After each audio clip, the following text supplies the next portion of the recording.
here on the balcony. Totally. Hey, what's this about this movie being in another language? Yeah, you have to read what they're saying? Sounds pretty weird. I'm gonna go get some popcorn. Okay. Excuse me, sorry. Que me sientas, estar You contigo. are Ven a mí, pequeña florecita, quiero tenerte más precious. cerca.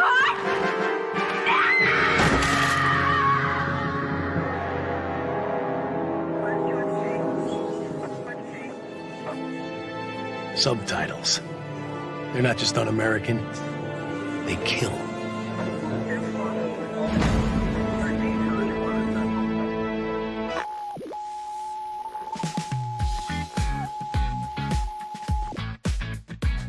Hey, it's Chris Gore, got the knowledge in store. Oh yeah, Alan Lang, watch him chop up a fire. Movie and TV show reviews that you need. Film threads on fire, we're planting the seeds. Film thread, we keep it real. Dive into the stories, you know the deal. Turn the phone, it's the place to be. Movie lovers gather round. 1, 2, 3. From blockbusters to indie gold. Oh yeah, Chris and Alan break the mold. Welcome, everyone. I am Chris Gore, a nearly awake Chris Gore. I am here in Newport Beach at the Newport Beach Film Festival, and Alan is going to join me very soon. I'm tired, but I'm doing the show. We're doing it live from a hotel here in Newport Beach. Alan and I went to the opening night festivities for the fest. We'll show you what we were up to, plus reviews of movies, Black Phone 2, The Astronaut, news stories, Tron-related news stories. So why don't I start the show? I need to start the show here.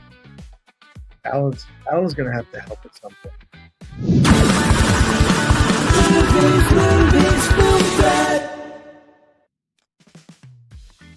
And I was where? I know he's here somewhere. He's here somewhere. I can't find him. Yes.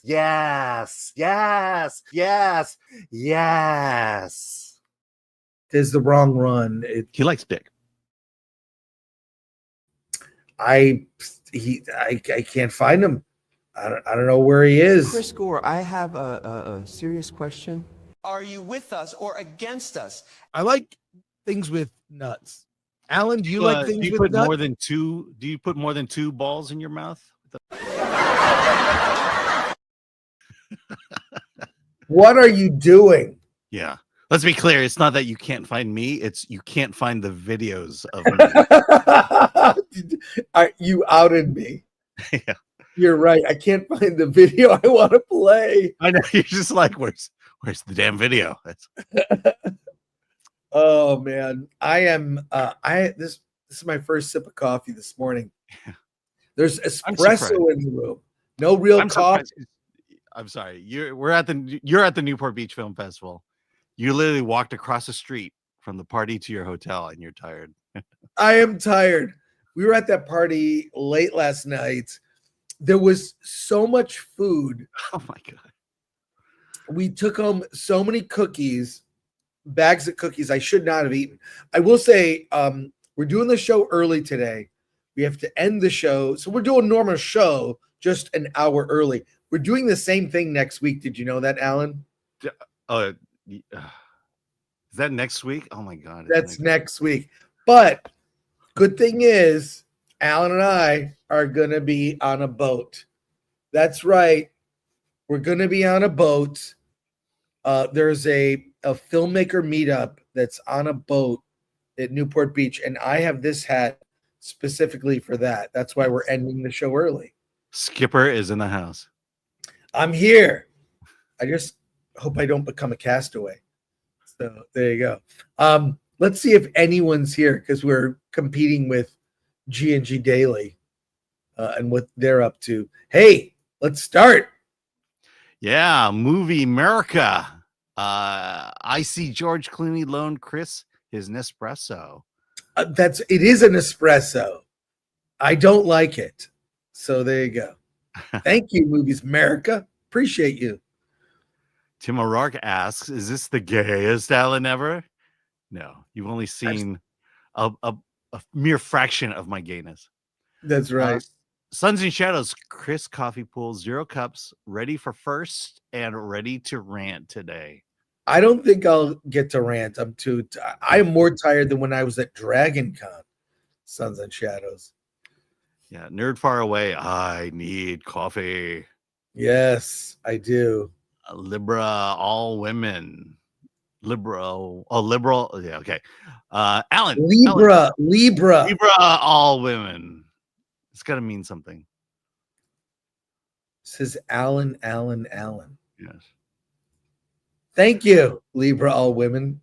Yes, Bill S. Preston Esquire. Happy Friday, all. Well, happy Friday to you, Bill S. Preston Esquire. Oh my God. No one is here this morning. How are we going to get through the show today? I don't know. But let's begin. You and I, Alan, were at the Newport Beach Film Festival.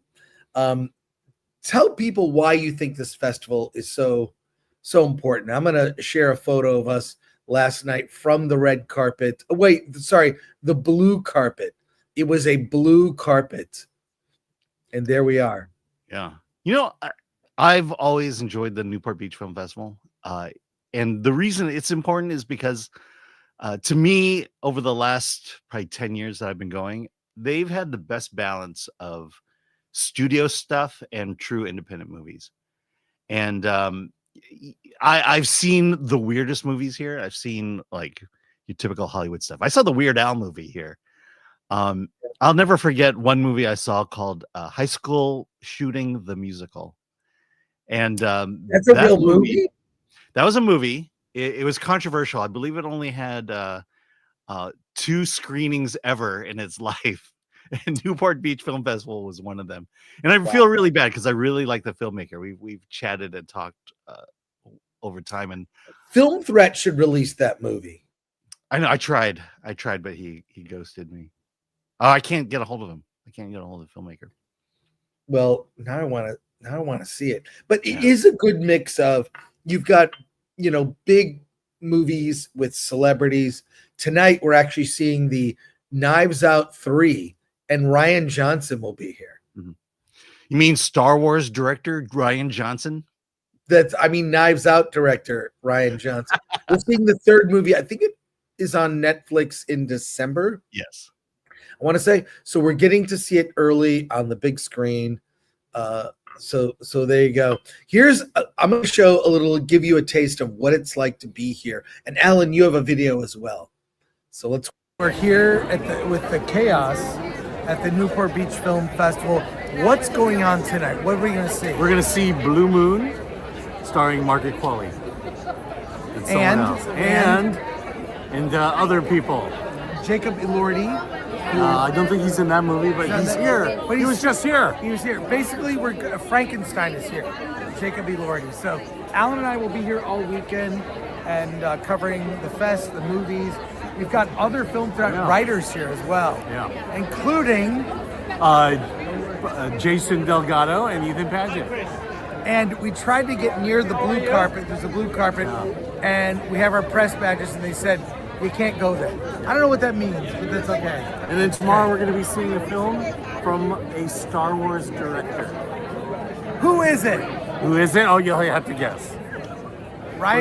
Only one has moved. Okay, we're going tomorrow to the premiere of Rian Johnson's. I just said that. Why am I playing this video? Anyways, I'll be posting videos for members only. And last night we not only saw Blue Moon with Ethan Hawke, we also, which we'll talk about. I felt like I was suffering a bit with this movie because the character Ethan Hawke plays is kind of insufferable, and the movie really grew on me. You don't. And by grew, I don't mean a couple inches in height, because the thing that you have to get used to, Ethan Hawke's character that he plays, which is based on a real life person, is very short. And Richard Linklater, who directed the movie, does this. It's got to be a combination of forced perspective and camera tricks to make Ethan Hawke. I've seen Ethan Hawke at film festivals. Pretty sure I've met him, interviewed him in the past when I used to do junkets, but he's just normal height. He's not short at all, but he's not tall. And they make him look like a tiny guy. He's a short king. You want to say anything about that movie, Alan? Blue Moon? Are we going to review it, or are we going to? No, just a little taste of what it's about. Taste? I mean, I like this movie, but it's about musical theater. Lorenz Hart is the Ethan Hawke character, but it's the classic musical theater. Meaning, yeah, it was a little gay, but it was very, it was of its time. Meaning, it was of its great time in American history, and unlike Broadway today. Trying to find that clip where you say you love musicals, but I feel like we have too many of those. Yeah, you've got to like either organize my clips, because there are 100 of them, and you're having a difficult time finding specific clips of me. Well, I mean, if in fact it is a Nazi thing, I'm a-okay with that. Oh no, another thing. What are you doing? Oh my God. That's not the clip I wanted to show.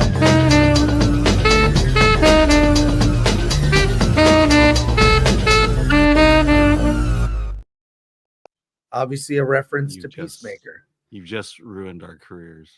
Yeah. But we'll be here all weekend seeing films, and they're having a filmmaker meetup on a boat. That's why Alan and I are doing the show early, and we'll likely do the show early next week because we're going to the Latino Cinema and Television Awards as part of the CCA, and we'll do reports from that as well.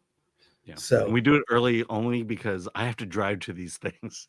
Right. We have very little time in between. Hey, the Daily Wire has gotten very aggressive about ramping up their content. And something that got a lot of people, I'm not familiar with this property, the Pendragon cycle. Are you, Alan? No. I'm not familiar, but this is the most money that the Daily Wire has spent on a movie. The trailer just dropped. We'll take a look at it. It's a sweeping epic that looks like Lord of the Rings meets Game of Thrones meets Rings of Power meets I know really nothing about it. So it comes out January 22nd, 2026, exclusively on Daily Wire. I don't know how this fits with Daily Wire is mainly known for documentaries and then their hard-hitting news podcasts, right? Yeah. You got Matt Walsh, who did the documentaries Am I Racist? And What is a Woman? You've got Ben Shapiro.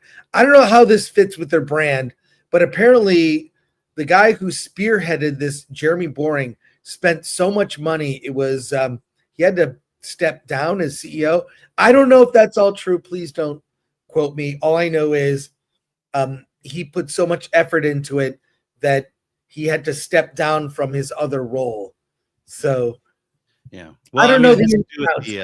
It has to do with the bent key. I guess they tried to do a kind of a children's content platform. Well, they're still doing that. But here I've got.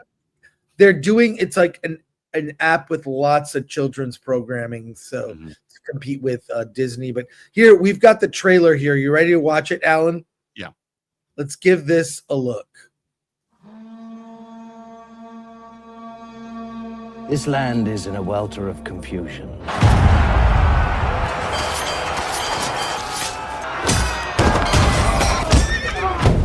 There are more kings than sheep, more princes than crows on a battlefield.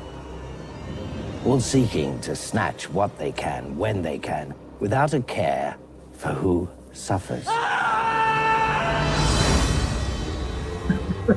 Until this island is ruled by one who wields both justice and mercy, there will be no peace.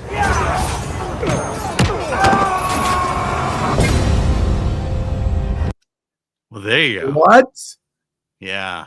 Well, I guess we have the answer to the question, what is a woman? Right there, Daily Wire. If you're only listening to this and not watching your screen right now, we've got this stuff that might have if you told me it was an episode of Game of Thrones, I'd have believed you. So the production quality is there. Yeah. And then a woman comes out in a very scantily clad, very white, like bikini. Yeah. Yeah. But there's leather straps on it. I don't know. Yeah. That's I understand the title now, Rise of Merlin. Let's keep watching. So that's kind of shocking. And then when it said Daily Wire presents at the beginning, I'm like, it's not really your brand, like this kind of thing. It might have been better to spin off a different company and put that name on it. It's not on brand, but whatever. What do I know? Here we go.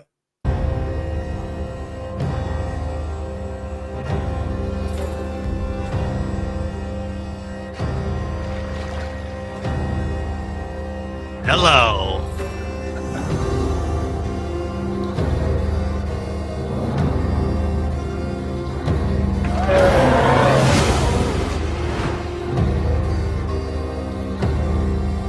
Look at them. Boys playing the game of kings. They say they have the Merlin with them. Merlin? The Merlin. The Merlin died long before you and I were born. I've seen what you can do.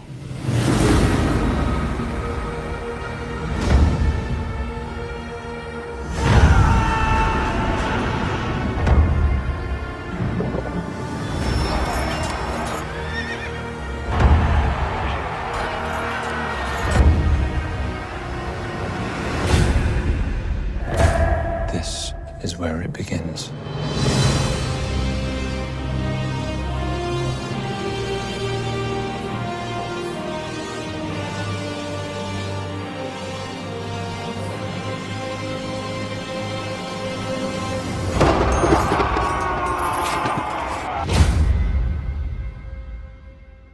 Well, there you are, Alan. What are your thoughts?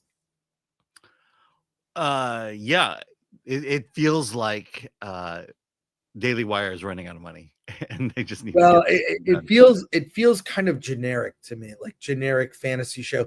I look, I don't know anything about the books. Mm-hmm. Apparently, people love them. Pendragon Cycle. It looks kind of basic. This is a long way from Lady Ballers, which Daily Wire also did, which was a raunchy comedy, raunchy sports comedy, which I thought had kind of a little message, but it was funny. It was okay, for what that was. I feel like if you want to start a movie company, maybe make a different company, but I could see Gary from Nerdrotic picking this apart like like Rings of Power. I don't know how close it is to the source material, but it's in that world. I don't know if I would pay for Daily Wire just to watch that. Right. But here's the difference. Daily Wire is not Disney. Right. Daily Wire is not Amazon. They don't have the budget. So to say it's not, to compare it to Rings of Power, well, yeah, there billions of dollars have been put behind Rings of Power while this is funded by apparently Daily Wire subscriptions. Also, this is the last thing we've heard coming out of Daily Wire in terms of some kind of film. The last one before that was Am I Racist? Which means I think Wire is ramping down its film division. Right. Just not, there was a period in which there were maybe 2 or 3 movies coming out each year for 2 years. I think with Jeremy Boring stepping down, I think Daily Wire's movie making days are done. We shall see if this is a huge success, but the whole thing is it's to drive subs. How do you drive subs for one movie? subscribe for a month, watch the movie. I mean, why don't Yeah. they just release? First of all, yes, make movies, but just release them in the ecosystem that currently exists.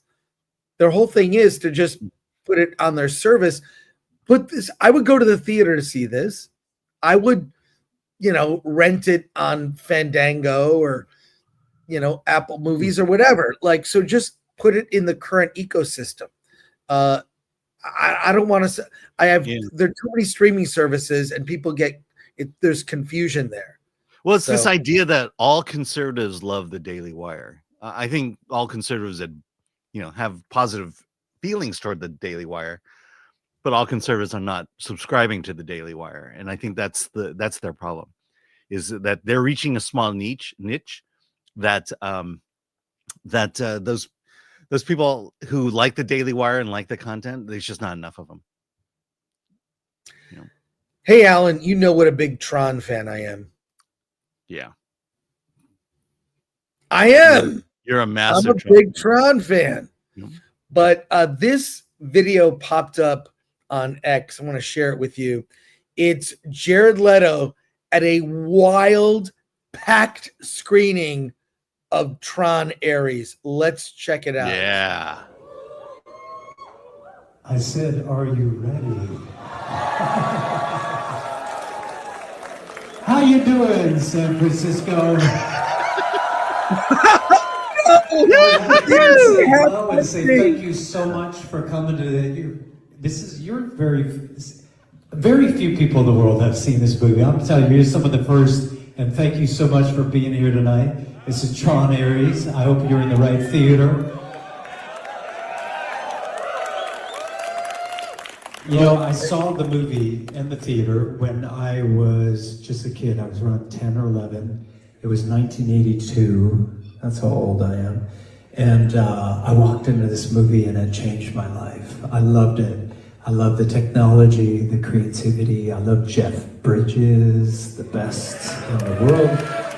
And it was something like I'd never seen before. So for me, this is a childhood dream to be here, to be celebrating. And thank you all for showing up tonight on the very first night that the movie's in theaters. And I hope you enjoy it. Have a lot of fun, and we'll see you soon. Thank you so much. Are you ready? Oh, come on. Are you ready? Hey, Tron Ares, we love you. Thank you so much. No, don't pan back. Don't pan back. Oh, no, God. Alan, what do you think of that? That's kind of sad. Yeah, let's be fair. It was in San Francisco.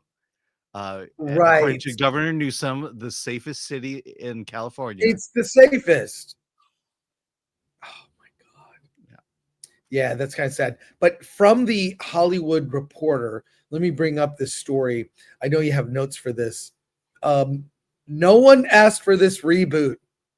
Tron may mark the end of Jared Leto's franchise leading days. I mean, has he led a successful franchise ever? Dallas Buyers Club.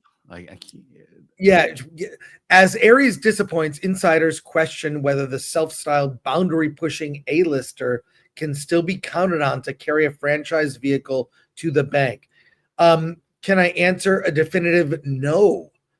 Not only did it underperform, it disappointed both at the box office and critically. I do think among fans, we did an episode of Versus. It was mixed. Some people did really enjoy it, and people have come out like, I don't know what the hate's about. I had a good time. I enjoyed it. Anything else in this story that we need to know other than the main? Okay, so Disney insiders basically said that what everyone's thinking, only diehard Tron fans showed up. Young male audiences, the ones the movie was made for, didn't care. With a so-so B+ cinema score, it's looking like this might be the end of Tron altogether. Insiders say Leto was a pro on Tron Ares tour. He reportedly earned a high 7-figure salary, plus another $1 million or more as a producer. But these paydays might be over. One Hollywood insider put it bluntly: why go to someone who can't open a movie and has question marks around him as a person? After Mobius flop in 2022, Now Tron Ares Studios aren't rushing to cast him as a lead anymore.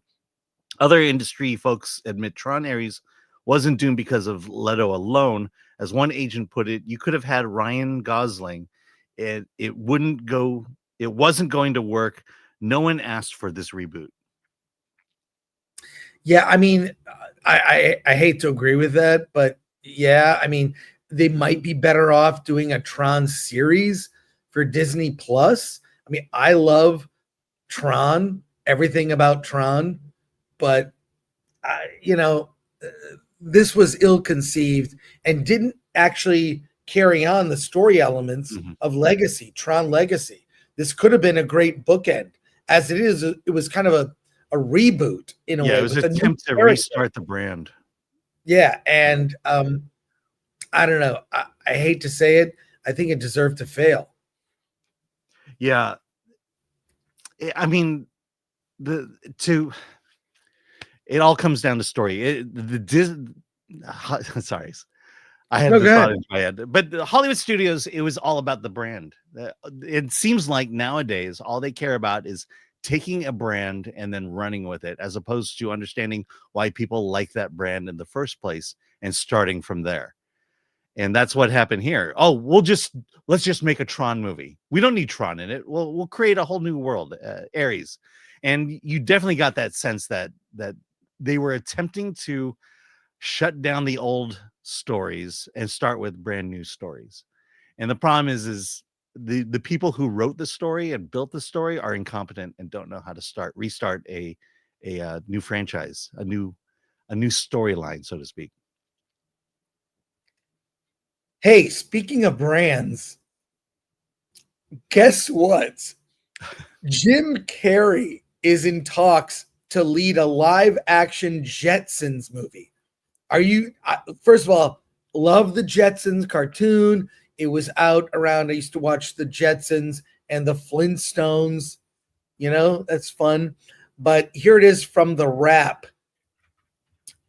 And they're talking about Colin Trevorrow directing. What? That means this movie's going to cost a lot of money. Yeah. So Jim Carrey as George Jetson. Is there anything else I need to know? I mean, what bottom of the barrel are we looking at scraping for franchises, right? Yeah, an old cartoon. Yeah. First of all, Jim Carrey growing up. Are there new fans of the Jetsons? This seems like I've already seen them do Jetsons live action in AI. That's not a pitch for a show. Jetsons was fine. It was episodic TV. It was crazy, future world with a family. How are they going to do this? And does anyone care? And I saw there's a movie coming out. I don't know if it's coming to theaters or on Hulu. The Hand That Rocks the Cradle. That was an average thriller when it came out. And that's been they're remaking crap and remaking things no one asked for, including Tron Ares I would have rather seen a third movie that took up the story of Tron Legacy. They didn't do that. Do we need Jetsons? And is there anything in the story I didn't cover? Colin Trevorrow's directing. Not really. Look, what did we say the Jetsons was when it came out? It was the future Flintstones. Right. That's what it is. Yeah. The other thing is Jim Carrey's miscast as George Jetson. He should just be Astro. Right. He'd make a great Astro. Well, I like him as Dr. Robotnik in the Sonic films. That's fine. He's a little over Rosie the maid top. then. He'll be Rosie the maid. Now he's going to be George Jetson. I mean, Yeah. Like you said, this is just studios. I mean, we're just repeating ourselves. Studios are taking a brand and just running with it. They don't understand what people liked about the original Jetsons. So it's just going to be a modern day take on the Jetsons in the future. Yeah, I'm thinking they're running out of things to reboot. That's why I'm saying Johnny Quest. Johnny Quest. Do you remember Hand That Rocks the Cradle at all? Yeah. Yeah, I remember. I remember the most interesting thing about that is the nudity, or the bare nudity we got, which we're not going to get in the series. Is it a series? Is it a like? Oh my god! I don't know. I just think we're running out of things to do. That's why we got Jetsons. Yeah. Well, I mean, back to Hand Rocks the Cradle. To me, the movie felt like it was trying to be an erotic thriller. We're not producing erotic thrillers anymore. And so now we're going to get a series that was based on an erotic thriller that has no eroticism in it. Oh my god. Yeah, exactly. But this, I've already seen this in AI on YouTube. There's not many layers to it. It was a fine show for its time. But it's all going to be modern jokes, right? It's going to be references to future things that are happening now. But here's the other question. What's left? What are they going to take? So I'm waiting for the Snagglepuss movie. I want Inch High Private Eye, something no one else, or Jabberjaw. Yeah. Name your favorite cartoon of that era. Dino-Mutt. Dino-Mutt. Electro Woman and Dyna-Girl. Yeah, Grape Ape. That was live action. Electro Woman and Dyna-Girl. If Universal was smart, they're going to take all the Hanna-Barbera characters, make movies of them, and it all leads up to the ultimate Laugh Olympics. Oh, I loved that, actually. I know. I love that. Hong Kong Phooey. There's another good one. Hong Kong Phooey. Look, we're not doing superheroes anymore. Okay? This is every Hollywood exec. We're not doing superheroes. We're taking franchises from Saturday morning cartoon and we'll turn them into movies. Yes. Oh, Herculoids. The Herculoids. movie. I like Johnny Quest. Now, Johnny Quest would make a good movie. That would be great. Yeah. Lean into everything about it. Yeah. I think it would be awesome. What's going to be great is Johnny Quest will be a black woman. Yes, that will happen. Oh my god. Oh my god. And then the sidekick will be white, at least. Well, guess what? George Miller is, of course, I think, a remarkable director. Big fan of the Mad Max series. He's involved with this AI festival, and he had some things to say. I'll share the story here from The Guardian, Alan, if you would bring up the notes. Yeah. But he says, AI is here to stay and change things. Mad Max director George Miller on why he is taking part in an AI festival. So let's hear it, because we've got Justine Bateman doing an anti-AI festival, Credo 23. And I think our big director is going to start embracing AI. Is that what's about to happen?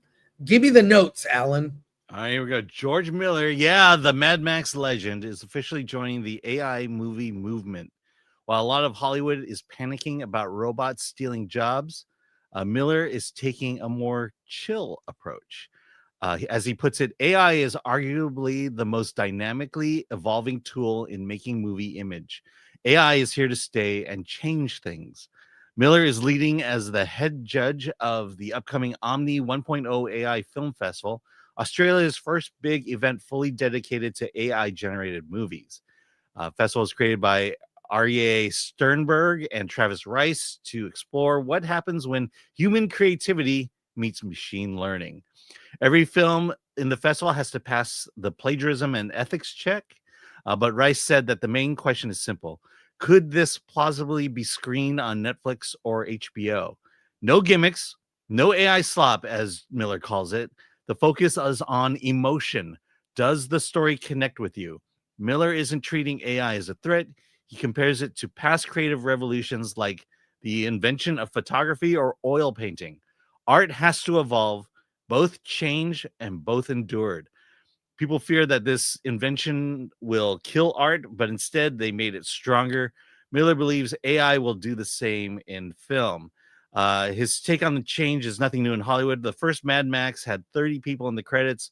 Furiosa had over 1,000, many of them CGI and FX artists. Let's see. He talked about a project that recreated Marlon Brando in 3D. You'll have a character who looks like Marlon Brando, but you'll have nothing close to Marlon Brando. You won't have the essence. That essence, the spark that makes us feel something, is purely human. And he ends by saying, some films you forget the moment you get to the car park. Others stay with you for the rest of your life, and they become a part of the way you perceive the world. So he's saying it's not about the technology, it's about ultimately the story being told. We'll see. I mean, look, I have some information, a little inside info that I think may really hurt the industry and accelerate AI coming. And that is the WGA will likely go on strike again. They renegotiate their contract every 3 years. And I guess what? It's next year. And we could be in for another WGA strike. The patience of, I think, studios and producers is going to be, well, forget it. We're using AI. We don't care. And I think it could end up destroying the unions. Well, the unions are really destroying themselves. So this will only accelerate AI, all this happening behind the scenes. But yeah, you're going to see it. They will find a way to use AI that the industry will find comfortable, right? Which I believe has to do with, you need to own the assets that the AI uses as its reference library to make things. Because AI is dumb. It's a randomizer. So you randomizer like a jumble with words. Jumble the words around. We're looking at we're on the cusp of what might be another strike by the WGA that will only accelerate AI. And it'll first be used, I've said this before, in children's programming because no one will notice. And then it'll creep into other things. You'll see it. I mean, we're this little YouTube channel. We get hit up all the time by people who want to have us use AI to edit videos. And I've seen these AI edited videos. I think they're crap, but it's going to infect all these areas. I think there's an ethical way to use it, but there'll be a clear difference between the AI slop and movies that are handcrafted. So here's how it all ends. So we know that there's an algorithm out there that basically has a pulse on the public in terms of what people want to watch. And so the algorithm spits out plot lines saying, okay, you need a story or a movie about this, a movie about a hoverboard that includes these elements. And now you take that algorithm and you throw it into AI, and now you have a fully realized script of a story that people are looking forward to watching, according to the AI. That's where it all ends. And that's where, and then let's talk about this strike. This strike, let's assume it happens. And let's assume that the reason it happens is because of the use of AI. What'll happen is the studios want to use AI to write things, to maybe get the first draft out there. WGA doesn't want to do it. They want to give AI to the writers, so they'll compromise. And then in 3 years, it'll just go to the studios the way the studios wanted it. The compromise is just a Band-Aid over a situation to extend the inevitable. And as you say, the studios are screwed and independent film will live. Yeah, well, we'll see. We'll see. Hey, guess what? Hey, hang on a sec. I lost this thing here. Let's go to comments. It's right there. Let's go to comments. Start from the top. Wait, Razorburn. Go ahead. I'm trying to. Razorburn, this looks like a CW show. Yeah, it's probably shot on a CW budget, which is why it looks like a CW show. Yeah. Bill S. Press. Bill S. Preston Esquire. This looks okay, but reminds me of a low-budget sci-fi channel miniseries. Yeah, again, budget. Christopher Moonlight Productions. It looks okay. The Lord of the Rings light. Yeah, Suns and Shadows. For the dozens in attendance and the thousands around the world, are you ready for Tronin? Ololi Ukui.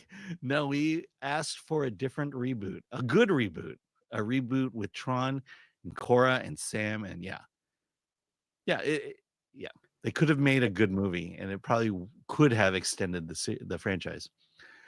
Wes Ray, they've been trying to get a live action Jetsons off the ground for decades now. Seems about 20 years old, too late, and late to do it now.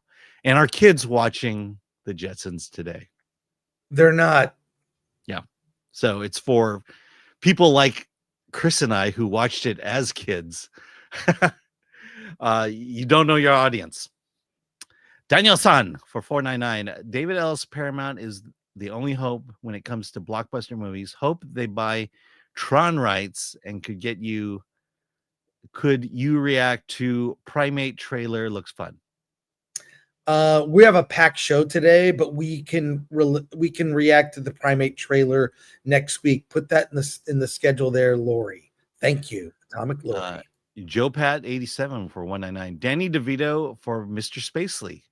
I know. Yeah. Okay, that's Your actually Highness. good casting. Your Highness. No, it's yes, the obvious. It's good. Yes, I love it. It's because he's short, right? That's why you would cast him. Yeah, You would cast him. he's short and round. All right, Mr. MK Solid. Hey, MK. Hand That Rocks the Cradle was from the old erotic thriller craze. Yes, sitting through a terrible movie just for hoping for a sex scene, and you will not get that in Hand That Rocks the Cradle TV show because you didn't get it in. I can't remember the movie Jake Gyllenhaal that they remade about A Presumed Innocent. Again, we were there for the intense sex scene, and you didn't get it. You got barely a smidgen of it in the TV series. Joe Pat 199. Also, no Hanna-Barbera property aside from Scooby Matters. Yeah, but Joe Pat, keep this in mind. They've run out of stuff to remake. Yeah. They've run out of it, and superheroes are dying. So what do we do? Saturday morning cartoons. Yep. Like I said, Herculoids. Johnny Quest. Don Minack. Miller could do endless Mad Max sequels with AI Mel Gibson. That's right. Should have done that. Mr. D-Man 21. George Lucas loves CGI. We saw that happen. We saw what happened with that. And Royston S. Bailey for 2. They'll make Troon next. Yeah, what would Troon be about, Alan? Troon? Don't answer that. Am I missing a joke? Don't answer that. Hey, guess what? Guess what? KPop Demon Hunters is going to be back in theaters, including AMC theaters over the Halloween weekend. It was #1 at the box office when it came out for a limited time in theaters, not AMC theaters. And it was just limited screenings. They kept adding screenings. It played at theater chains with the exception of AMC. It'll be playing AMC. I predict it might be #1 again. And that same weekend, you know what else is in theaters? Halloween weekend? Back to the Future. And on October 30th, which is a Thursday, I'm going to see Back to the Future. There are really no major new movies coming out worth seeing. So, and I might go see K-Pop Demon Hunters too on the big screen. What do you think about that, Alan? Or is there anything else I need to know from the notes? It's at AMC. Well, yeah. I mean, look, we know it's going to be great. We know Hollywood is desperate. Well, the thing I told you yesterday was there's a news item that's going viral that's saying that Netflix has teamed up with AMC theaters to possibly put more Netflix movies out theatrically. Yeah, just someone confused AMC theaters with AMC American Movie Classics, because Netflix just signed a deal with AMC American Movie Classics to put more Walking Dead on Netflix, and so now this report is going around, and the reason I know it's not true is no one's reporting that story. None of the trades are reporting that story, which would be a huge story if it was true. But we just want to believe that finally Netflix is coming to theaters. They're not. And I'll give you the biggest reason why. How much money is Netflix putting into the advertising of the K-pop Demon Hunters Halloween weekend? Nothing. It cost them nothing to do it. And it came out months ago on Netflix, is always in the top 10 on Netflix, and people want to experience it with others and share their love. I've seen cosplay of the characters from K-pop Demon Hunters. So there we go. That's just it. It's, the advertising that Netflix gets for this was that press release we just well, here's how Hollywood is dying. The Halloween weekend will see a streaming movie in the top 10 and a movie from 40 years ago in the top 10, Back to the Future. A 40-year-old film and a movie that you can see on streaming on Netflix will be in the top 10 movies the weekend they open. This is sad for Hollywood, sad for the industry. But before we go to reviews here, Alan, I want to remind you, go to shop.filmthreat.com and please become I'm wearing this shirt right now, the Film Threat jersey, our full collection. Touchdowns and pumpkin spice, everything. Our Spirit of Halloween collection is a lot of fun. I have Night of the Living Film Threat. That's my favorite one. I own that shirt. And our Normal Sexual shirt, which I know you aspire to buy one day. I aspire to be one day.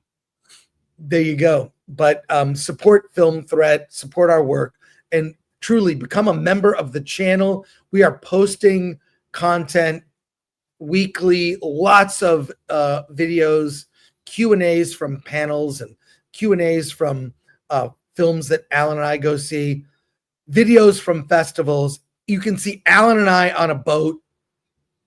It's a lot of fun. So become a member of the channel. We should have a little ticker that says that. Become a member. So there you go. And submit to award this. All right. Now, we have like half an hour to review 6 movies, Alan. Can we do it? Yes, we can. I think it's too early to review Blue Moon. Let's save it. Should we save it? I'm just saying, there's a festival that puts you up in a nice hotel room. You probably should. What do you mean nice hotel room? You're not here. Hotel room's not nice? All right. Let's talk about Blue Moon. Alan, we saw it last night. Yes. It's the opening night movie. It opens in a couple weeks. It is, you know everything about this. Tell me the story of Blue Moon. Yeah, Blue Moon is the story. Ethan Hawke plays Lorenz Hart. You may know him if you're into musical theater as the team of Rodgers and Hart. The pair wrote amazing music. Blue Moon is one. We certainly got. I'm not going to list them off because I can't remember every single one of them, but it's prolific. Where we are at this point in Lorenz Hart's life is Oklahoma just opened. Richard Rodgers teamed up with Oscar Hammerstein and wrote probably the greatest American musical ever. In fact, it's lauded as the perfect musical. And so this is the night of the premiere. Everyone loves Oklahoma. And Lorenz is at a bar kind of lamenting where he is at his life, because he's at a crossroads, because his longtime partner of 23 years has replaced him with another person. And he wonders where things are going. He has ideas, and he's at a bar and he needs to talk about it. And that's what this movie is. This movie is 90% Lorenz Hart, Ethan Hawke, talking about his life, who he is. ideas of a musical about Marco Polo that he wants to do, where he is at his career. And at the same time, he is dating a 20-year-old woman played by Margaret Qualley. Well, he has affection for her. I'm sorry, what?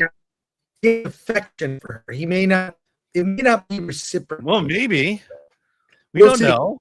I'll say this. Okay, that's the backdrop. It takes place in one location, a bar.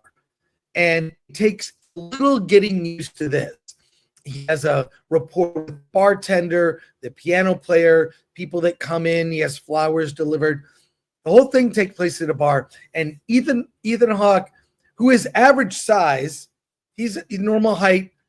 He's made to look short. They use forced perspective and camera tricks to make him look short. He's got to be like 5'5", maybe shorter. He's like a short king.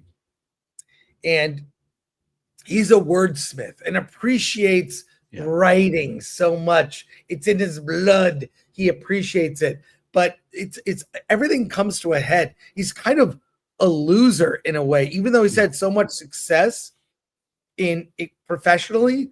In his life, he's kind of a loser because his writing partner is like married, has a family. He like is very, I want to work 9 to 5, and he's very witty and acerbic too. Yeah, and it's like I was like kind of like, oh, that's what this is. It's like a one act, or it's like a one man. It's like a play. It's like a play, but by the end, and especially when he has this moment with Margaret Qualley's character, like it really is heart-wrenching. And it won me over because I think part of the point is his character is annoying. He annoys everyone he's around. He makes everything about himself. But in the end, I actually felt sorry for him. He's kind of pathetic. So in the end, I got to say, but it's also, by the way, Richard Linklater. Yeah, I was going to mention that. I have loved. My all-time favorite indie movie, when people ask me, what is your favorite independent film? Slacker by Richard Linklater. It was his second feature, early 90s. It is a day in the life of Austin, Texas, like a series of short films. It is so good. I love that movie. This Richard Linklater as a filmmaker never does things easy. He doesn't repeat himself. Well, in some ways with with one series of films he did, but like he's not like a James Gunn who just makes the same movie over and over, or a Kevin Smith who does that as well. Every movie is very different. It's for different tone, different kind of film.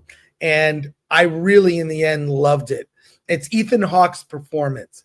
I mean, how they got that out of him. And the composer was actually at the screening last night, talked about the 80 songs that are 80 the 80 songs, yes. 80 different ones that were played that he personally performed for the soundtrack. It's just so good, but also first half you got to get used to it, and then boy, when it really does stick the landing. So yeah, to me the brilliance of this is, like I said, it's 90% Ethan Hawke talking, and to keep it engaging, that's the movie. Yeah, because the character of Lorenz Hart is so nuanced. He is a chameleon, because whoever you are in his life, he says things in different ways to get you to kind of embrace his side. To me, you like the interaction between Ethan Hawke and Margaret Qualley. My favorite was Richard Rodgers, the actor who played him, because Richard Rodgers, the 20-year partner of Lorenz Hart, knows him, and he's the only one in the room who understands who this guy is and how he plays people, from person to person, and just he is not the likable character, and you see this conflict, but it's not just a conflict, but it's a friendship and an admiration for one another.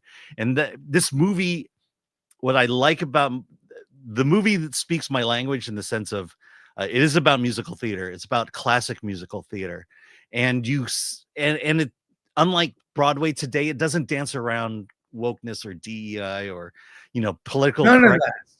Yeah, none of that. They just speak the way Lorenz Hart apparently is bisexual in this one, and people just make jokes about it. He makes jokes about it.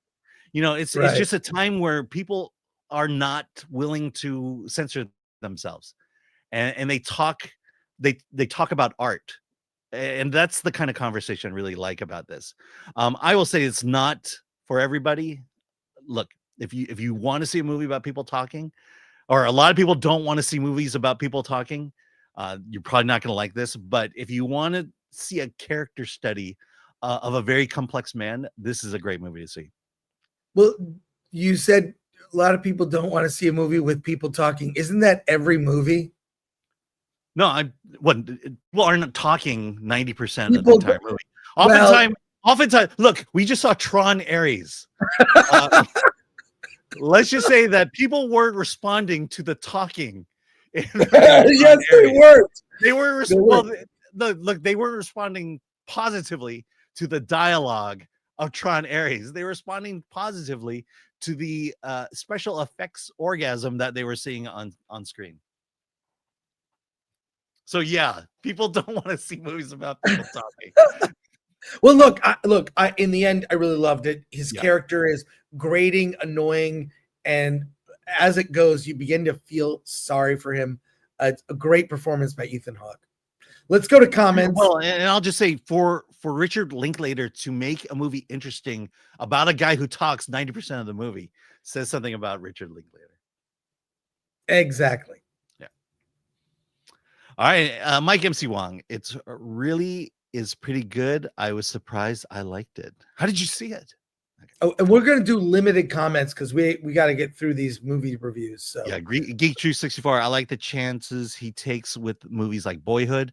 I thought Apollo 10.5, A Space Age Childhood was pretty underrated. Oh, I love that movie. I saw that at a screening. Got to see it. It was great. Yeah, Brock Samsonite. So this is better than The Black Phone 2. Well, we haven't reviewed that yet. We haven't talked about that yet, but we'll get to it.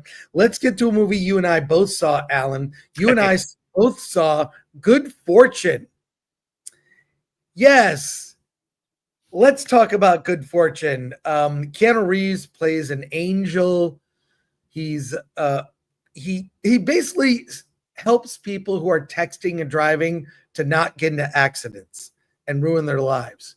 And Aziz Ansari plays basically a DoorDash driver. It's not called DoorDash. It's called like Foodsy or something in the movie. They changed the names. It's all apps, but they changed the names in this film. And he's having kind of rough time. Seth Rogen plays a guy who Aziz Ansari delivers his food to, who's a tech bro, making money, making moves, has a great life, who's hired a dance choreographer for his 40th birthday so he can do this impressive dance. He's having a disco floor installed in his giant palatial mansion. And this movie focuses on people who are having it rough. Aziz Ansari meets a girl at work, kind of a Home Depot place, hardware store, played by Kiki Palmer, who wants to organize a union. Workers want to get treated better. And he's kind of like, well, I got better things to do. I don't want to deal with that. But he kind of strikes up a relationship with her. Well, he wants to, I forget exactly how they justify it in the film, but effectively this is the prince and the pauper. They switch lives. Aziz Ansari's character gets Seth Rogen's life in terms of money and wealth in his house, and Seth Rogen switches and just becomes a Foodsy driver. Yeah, here, let me set that part up for you. Yes, please, set it up. Aziz Ansari's character is poor. He's living in his car, and he wishes that he was rich. Keanu Reeves is a low-level angel who decides, look, I'm going to step out of my lane, and I'm going to guide this person into understanding that being rich isn't all it's cracked up to be. Right. And so as a lesson to this poor guy, they switch bodies. That's how the body switch happens. Yeah. And so it's about learning this lesson, except what Aziz Ansari learns is that it's fun to be rich. Yeah. He likes actually, this is good. It solved all my problems. I love it. I love it. So look, you see where it goes. They learn lessons, each of them. And they learn lessons, and then sorry, I just they learn lessons. No, please take over. Yeah. So okay. So I'll let me tell you what I thought about this movie. I think you mentioned it. It belongs on streaming. It's a streaming. I turned to you in the middle and said, "This is a streaming movie. Yeah. What is this?" Yeah, to me it was like it was a nice idea. I think I wanted to laugh more. There was one person in our theater who thought this movie was hilarious. They had a good time. I wish I was. They had the greatest time ever watching this movie. Like the star of this movie is Keanu Reeves as the angel. The angel goes through certain things because Gabriel steps out of his lane, tries to teach a lesson, and everything goes wrong, especially the fact that Aziz likes being rich. And so there's kind of this demotion process that occurs with Gabriel. At the end, it was like, okay, I mean, I don't hate the movie, but I'm not that excited about the movie. I'm not walking away. Very average. Okay, hold on. I didn't walk away from the movie feeling like I was taught this great lesson, other than the fact that that gig workers should unionize. This is what bugs me. This is a very average, inoffensive, streaming movie. Fine, but the message in the end, the theme of the movie, which I won't. I'm not going to give away the ending, but the overall theme is we need to treat workers better and we should unionize. It's a whole basically treatise essay on look at how bad gig workers are being treated. They should be treated better and they should get union benefits. That's the overall theme in the end. It was, and they really drive it home with Seth Rogen's character. So that annoyed me. I was annoyed by the end. Yeah, it's actors pretending to be average, normal people and feeling like that they know what's better for us. I will say I was an Uber driver early, like in the beginnings of Uber. And even then we were talking about unionizing, and I go, the worst thing that could possibly happen to me right now is if Uber unionized, because it would force me to have to sign in times in which I could drive, and B, I definitely wasn't going to make as much money as I was at that moment in time, and I was making some pretty good money at that time. All right, let's go to comments. Wait. Before we do that, do you recommend it? No, I'll recommend it when it comes on streaming. But I was going to say, don't bother to see this in the theater. Wait for streaming. It's fine, inoffensive. You can fold your laundry while watching this movie. And by the way, one negative, Keanu Reeves is like sleepwalking through this film. It seems like he learned the dialogue the day they shot. I don't know. I felt like that was more of a character choice than anything. But the to me, there's one requisite for a comedy that I have, and it's I should laugh, and I didn't laugh a single time in the movie. I agree. There was one person in our theater who thought this movie was hilarious. Yeah. Let's go to comments. Hang on a second. You want me to do it, or okay?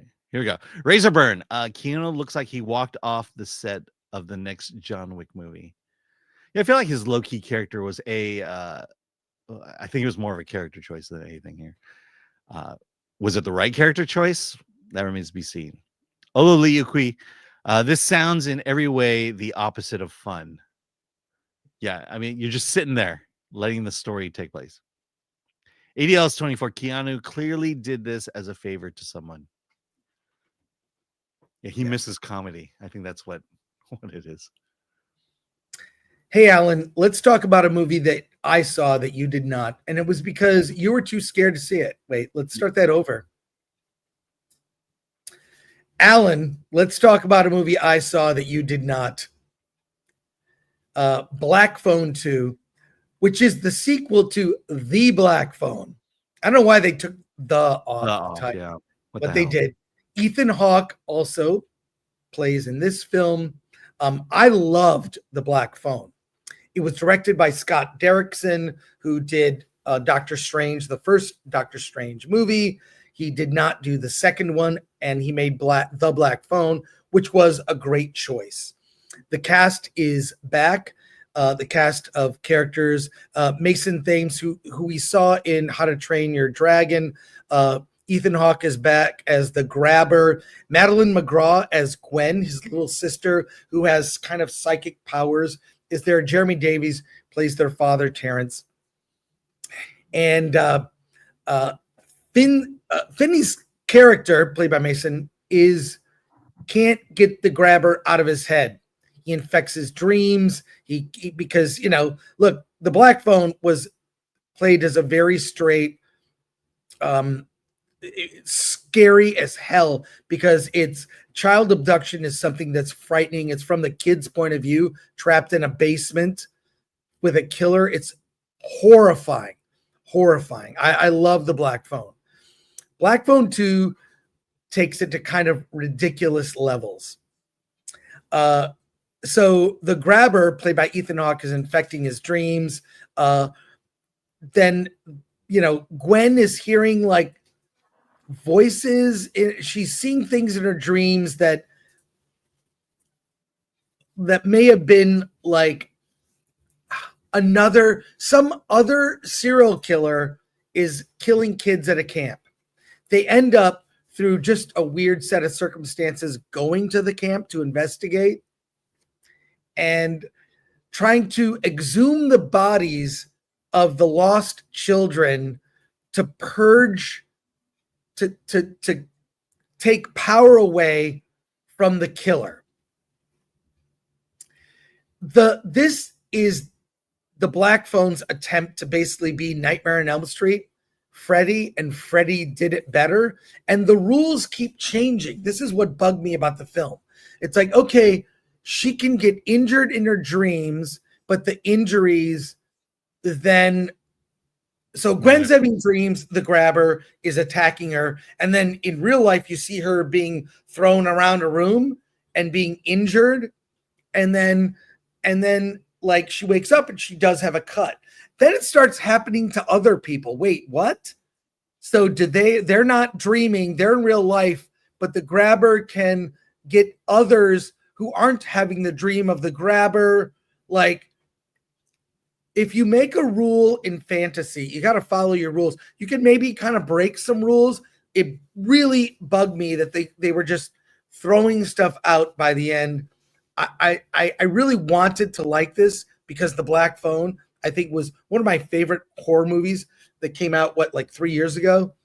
And this just misses the mark, in my opinion, and just is ridiculous.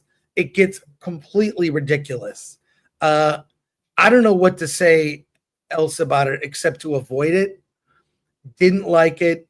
Wanted to. The kids are all very good actors. I felt that. What I liked about actually the first half of Black Phone 2 is kind of cool in the sense that it's very it's got this gritty. It almost looks like it was shot in 16 millimeter.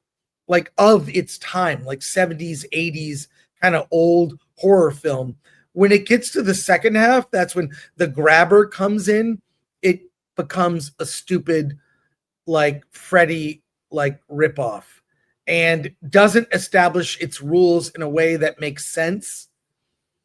It tries to come full circle with a plot thread involving Gwen and Finn's mother. That doesn't quite work. In the end, I can't recommend it. It's also almost 2 hours. You could have cut 20 minutes out of it.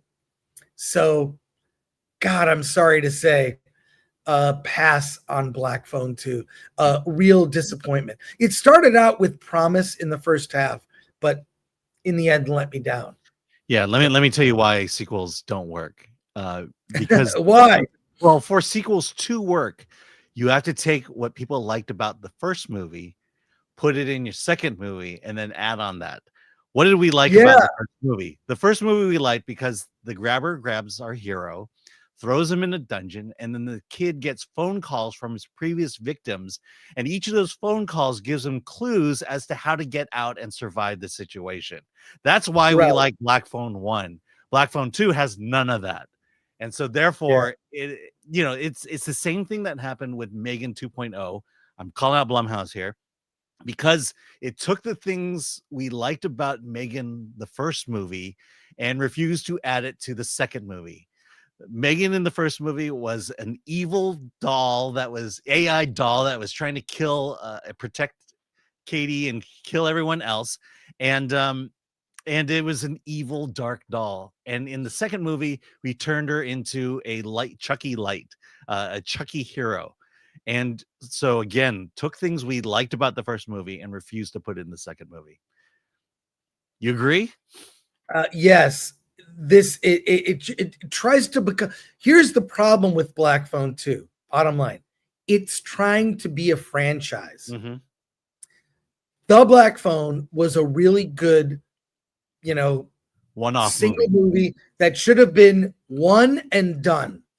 And Black Phone 2 is an attempt to turn it into a Nightmare on Elm Street like franchise. Mm-hmm. And it's not that. It's a grounded in reality, works as a single story, and trying to turn it into a Blumhouse franchise is a big mistake. Did not work. It may end up being Blumhouse's biggest movie box office wise. It's also because what's the competition this weekend? Not much. So there you go. Do not recommend Black Phone 2. Alan, can you go to comments for me? And I'm going to try to eat something. Okay. Mike MC Wong, grab her now, a Freddy Krueger wannabe. Exactly. Patrick Lemire, Black Phone 2 is when the devil whispers in that producer's ear and whispers franchise. Uncle Remus, Black Phone 2, the money grabber. Brock Samsonite, they reversed the original premise where the dead kid called the victim to warn about the grabber and help him escape, and the kid is trying to help the original victims via mysticism. Yes, I just said that. Thank you, though. I know you typed it before me, but okay, never mind. ADLS24, love how Alan can review this movie to perfection without even needing to see the film. Shows you how predictable the series is really now. I know, I felt funny about saying that because I hadn't seen the movie, but I could tell you why it failed. Absolutely. Well, you saw the first one. Mm-hmm. I love the first one. Yeah, and don't when I see saw the trailers for this one, I realized this is not the movie. This is not the first movie. Yeah. Hey, let's review this so I can get a break, Alan. Yeah. After the Hunt. Alan, you saw After the Hunt. I'm curious, what's this about? Yeah, this is a very interesting movie. It's directed by Luca De Guardio or something like that, who did Call Me by Your Name, something like that. He did Queer. You love that movie. But it centers around three characters. The first is Alma, played by Julia Roberts. She's a philosophy professor at Yale. She has an assistant, Maggie, played by Ayo Edebiri. And she is kind of getting her master's or doctorate done through her.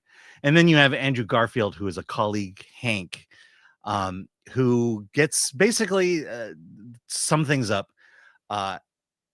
After a party that Alma threw, Hank walks Maggie home, and then Maggie comes back and says that Hank raped her. And so now here's two things. So there's this triangle that now forms, and this movie is mostly from Alma's perspective. But Alma has had a relationship with Hank. She likes him and admires him. And now news of him possibly raping her assistant is causing problems. Also, she has Maggie there. The story is the story. There's no proof. There's no nothing. There's a chance that the story could be wrong or not true. And so she has to balance between empathy for her assistant and her loyalty to her best friend. But the thing is, this entire story is incredibly complicated because, Hank Hank is very flirty. He's very touchy. He's very handsy. Maggie may not always tell the truth. Maybe the paper she's working on might be plagiarized. And then Alma is caught in the middle, but she has her own problems, including a kind of a drug addiction. And this movie just kind of plays out. And this is the reason I say it's a weird movie is because I don't know the politics of this movie. I don't know the message it's trying to say. The message I got out of it was we are all screwed up people. We are all screwed up people. We're imperfect.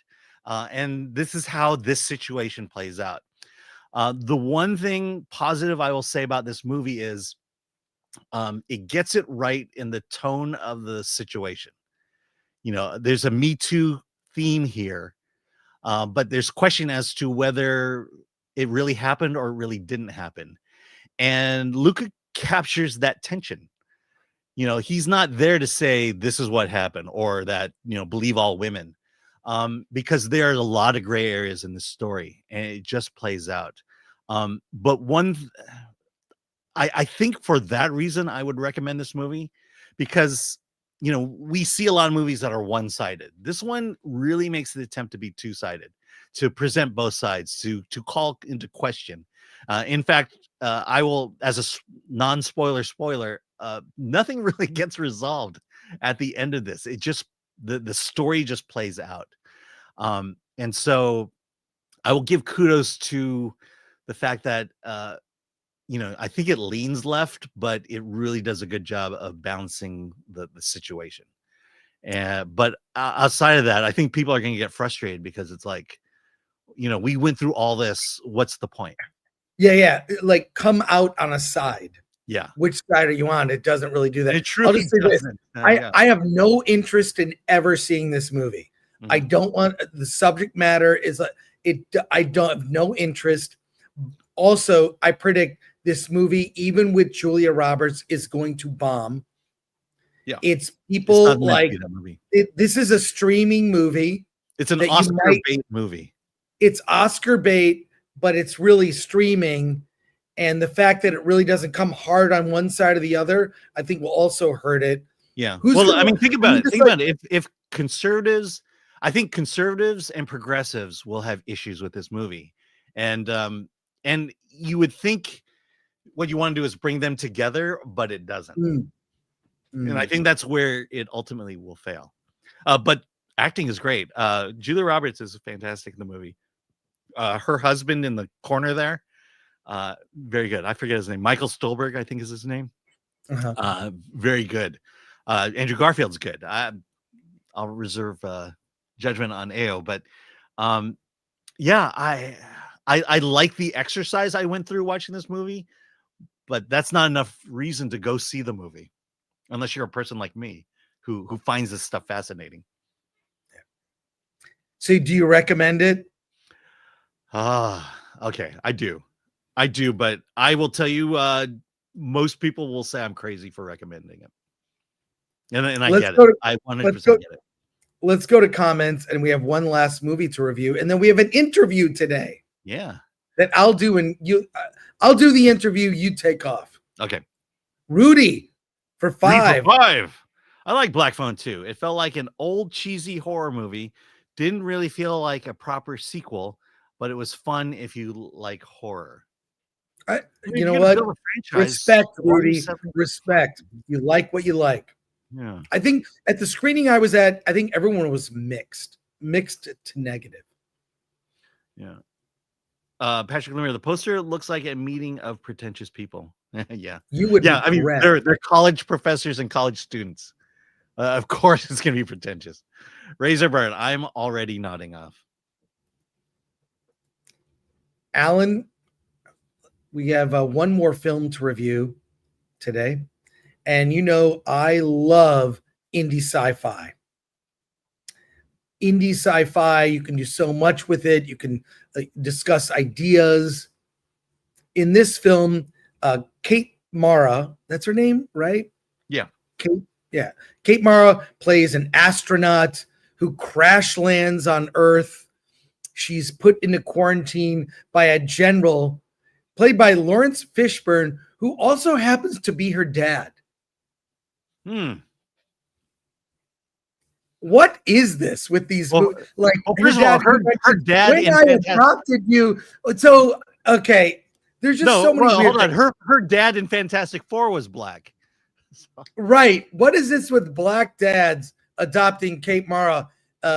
Anyways, she plays an astronaut. She's obsessed with science and is really passionate about her job. When she comes back to Earth, her helmet is kind of cracked, like you see in the movie poster here. She's got some weird substance on her, and they're concerned for her health. She is in quarantine. Her family, she has a young daughter and her husband, they're separated, come to visit her, but of course she can only see behind, she's separated because she's in quarantine, separated by glass. She goes home. She can finally just stay away from other people. They're going to keep an eye on her. The film quickly becomes a body horror movie where something is happening to her character. What? We don't know. She finds goo on her. Weird things are happening. Almost, I would compare it to The Fly in a way. So she's having just weird. Does she have a disease? What's going on? And I'm going to keep it brief here. I'll just say this movie wants to be. I never thought I'd give you this combo. It wants to be The Fly meets E.T. Make of that what you will. It's super low budget. That when it comes to its third act climax is absolutely ridiculous. Some terrible CG effects and a premise that I laughed at the end. It's supposed to be like this dramatic ending, and I found it ridiculous. So I don't know what to tell you. This is in limited release. Can't recommend it. I can't believe someone made a movie that you could describe as The Fly meets E.T., but here we are. And doesn't quite work. Anemic effects. But I like Kate Mara as an actress.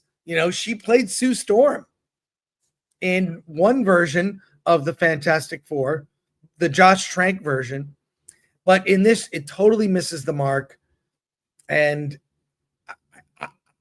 it's just so, you can feel the low budget. So I say this is a complete pass. I wouldn't even say it's a decent streaming movie. Alan, don't see this movie. Okay. I got other things to do. Good. Let's go to comments here. We've got a couple.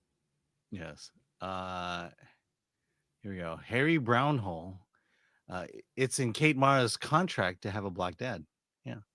ADL. That was just like, how can you do two movies where you have a black father and you're white? It's just stupid. Look, a paycheck's a paycheck. ADL is 24, so it's a Fantastic Four prequel. In a way, it might have been. No, it's kind of ridiculous. So I didn't even want to talk about it that long. It's more of a rant. Hey, Alan, you have to go. I have to go. So you're going to come pick me up at around in an hour. In 1 hour. In 1 hour. text me or call me. I'll be waiting for you. And we're gonna be on a boat. I will wear this hat on the boat. Call me Skipper. Yeah. And the boat ride is 3 hours long. It's a 3-hour tour. Is that real? I don't know. You're real. I set up a joke. You're supposed to knock it out of the park, and you just. I did. I missed it. I like when you do little joke grenades. They just, you throw it out there. I miss it, and then it goes off. Yes. But so take care. I'll see you in an hour. 1 hour. And we'll 1 hour, and then we'll go from there. Okay. Yes, we have an interview coming up right now. And Alan, take care. I'll see you later, man. All right. Yeah. It says I came up with it. Yeah. Real intelligence. Alan's gone. Alan is gone, but we have an interview to do. Let's talk to the Weedhacker Massacre filmmakers, Alan Danziger and Ray Spivey. They're here to tell me about their movie because we love talking to indie filmmakers and especially, horror.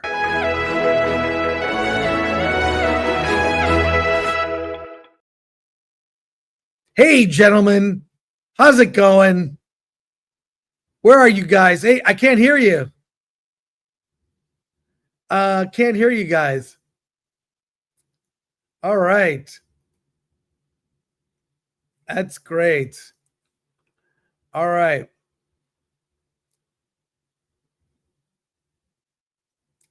Okay.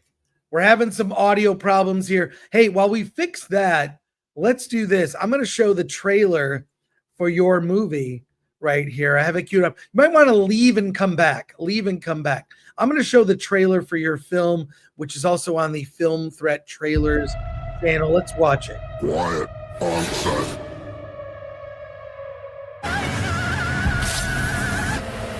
Cut! It's the name of the movie, The Weedhacker Massacre. Yeah, The Weedhacker Massacre. We are trying to finish this film, but our actors and crew keep disappearing. Some say it's because we're shooting on the same site as the gruesome murders that happened 10 years ago. You are killing me with these bounce checks, DJ. We can't lose any more people. I promise from now on, everyone stays. They'll have to be dragged off the set. We're not just making a movie here. We're making a profitable movie. Even if it's like every profitable movie ever made. We're doing this for the ticket-buying public and for those that share Netflix passwords. Stop the movie! Unfair pay! I'll pay you time and a half if you stay. What do you say? Can we get 3 more good days in? No. Time and a half! Time and a half! Time and a half! Time and a half! You ruined my freaking movie!